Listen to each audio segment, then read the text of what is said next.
खासदार सुप्रिया सुळे हे आंदोलन करतायत। पुणे भोर तालुक्यातील श्री क्षेत्र बनेश्वर येथील फाटा ते वनविभाग कमान या देवस्थानाकडे जाणाऱ्या रस्त्याची प्रचंड दुरावस्था झाली आहे। त्याचे काँक्रिटीकरण करावे यासाठी सातत्याने पाठपुरावा केला जातोय, मात्र या रस्त्याचे काम सुरू झालेले नाही।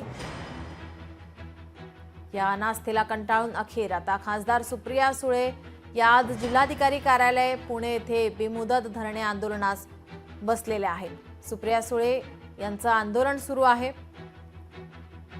पुण्यातील जिल्हाधिकारी कार्यालयाबाहेर हे आंदोलन करण्यात येत आहे। बेमुदत धरणे आंदोलनासाठी आता त्या बसलेल्या आहेत।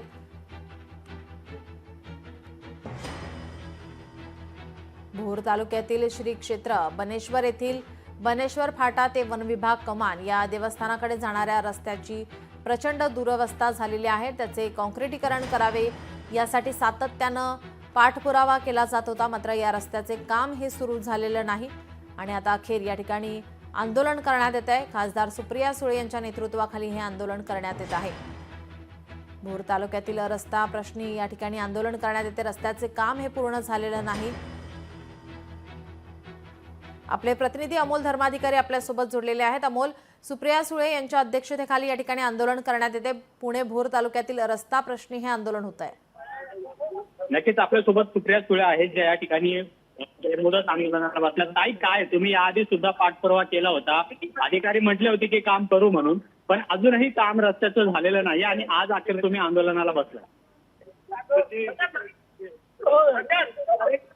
मध्ये आले ना तुम्ही, इकडे या ना.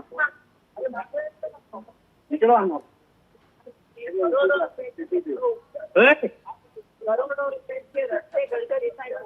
करोडो रुपयांचे रस्ते गडकरी साहेबांच्या नेतृत्वात राज्यात नाही देशात होत आहे।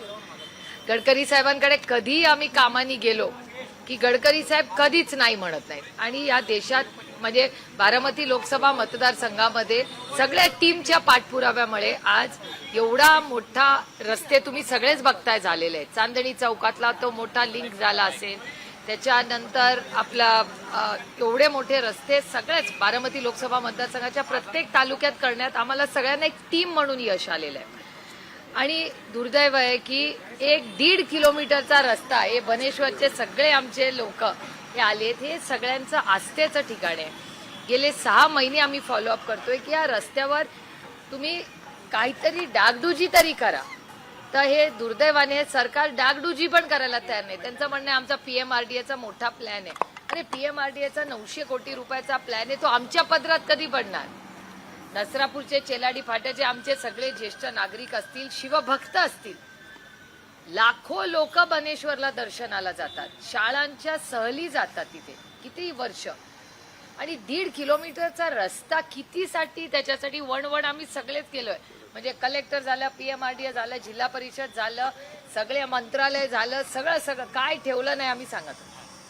आणि आम्हाला मागच्या वेळेस त्यांनी शब्द दिला होता की आम्ही तुम्हाला ते काम सुरू करून देतो। 1.5 किलोमीटरचा बनेश्वर मंदिराचा, नसरापूर टू बनेश्वर मंदिर एवढा 1.5 किलोमीटरचा रस्त्याला हे सरकार या सगळ्या नागरिकांना एवढं छळतंय, काय सांगू तुम्हाला। अडचण काय वाटते रस्ता पूर्ण? आता अडचण पैसे आणि काय अडचण असू शकते? परवानगी तर नाहीचा विषयच नाही। रस्ता काही नवीन आपण मागत नाहीये, आपण काहीच मागत नाहीये। आपण फक्त विनम्रपणे विनंती करतोय की मंदिराला जाणारा 1.5 किलोमीटरचा रस्ता, त्याच्यात खड्डे आहेत, तो नीट करा, एवढीच आमची। आणि आमचं तर एवढं पण म्हणणं आहे, आणि यांच्या परवानगीने मी बोलतेय की जर 900 कोटी रुपयाचा तिथे मोठा तुम्ही काय करणार असाल तर आम्ही स्वागत करतो। त्याला 1, 2, 3 वर्ष घ्या, आम्ही समजू शकतो, मोठा निधी आहे, पण 1.5 किलोमीटरचा रस्ता खड्डे तर बुजवा, एवढं तरी करा तुम्ही।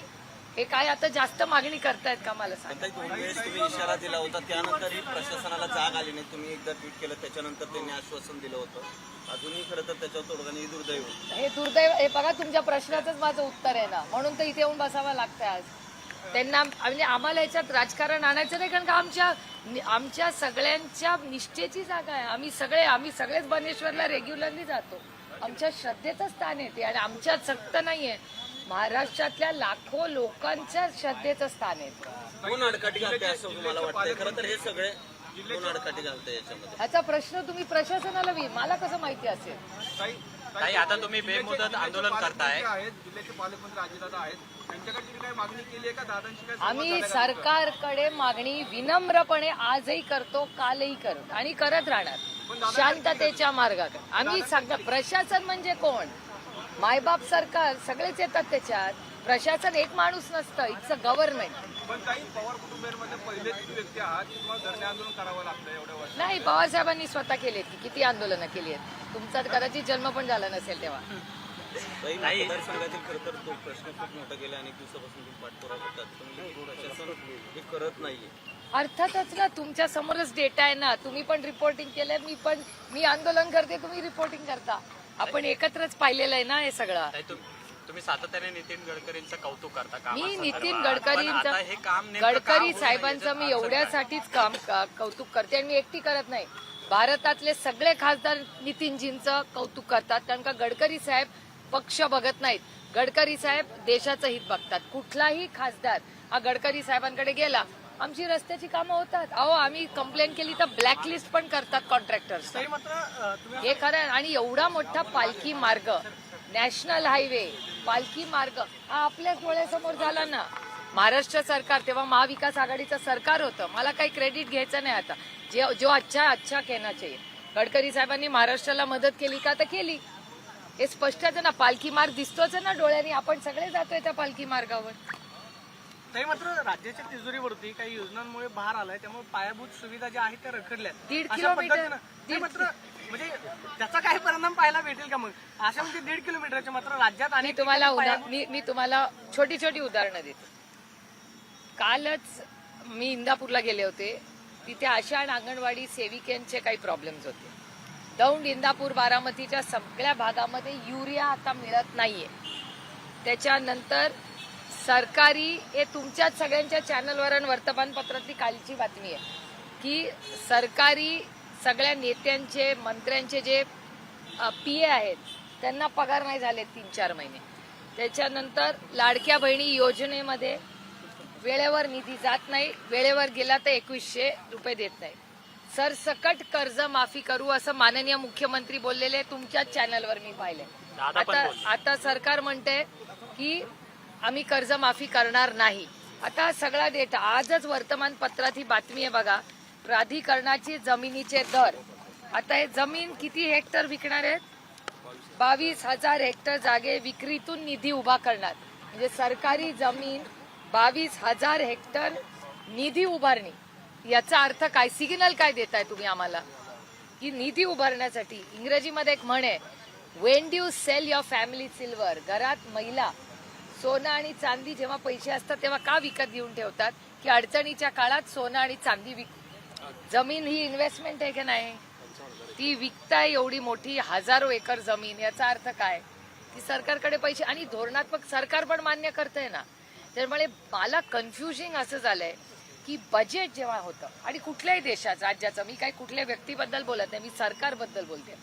आता गेले अनेक वर्ष बारामती लोकसभा मतदारसंघाच्या लोकांच्या आशीर्वादानं मला दिल्लीला जायची संधी मिळाली आणि त्याच्यामुळे हे फायनान्स, मी ना फायनान्स एक्सपर्ट ना इकॉनॉमिस्ट, पण कानावर पडून अभ्यास करून एवढं तर आपल्याला सगळ्यांनाच कळतं की बजेट जेव्हा होतं त्या बजेटमध्ये अनेक गोष्टी सांगितल्या जातात. मग जर एवढे निधी, पैसे बजेटमध्ये अनाऊन्स झाले तर मग ही ज्या फिस्कल डेफिसिट, तुम्हाला आठवत असेल FRBM ऍक्ट आणि फिस्कल डेफिसिट बद्दल मी किती वेळा बोललेले. आता जर FRBM ऍक्टच्या प्रमाणे फिस्कल डेफिसिट मॅनेजमेंट करायचं असेल. लोकशाही मराठी ऐका, पहा, जागरूक रहा.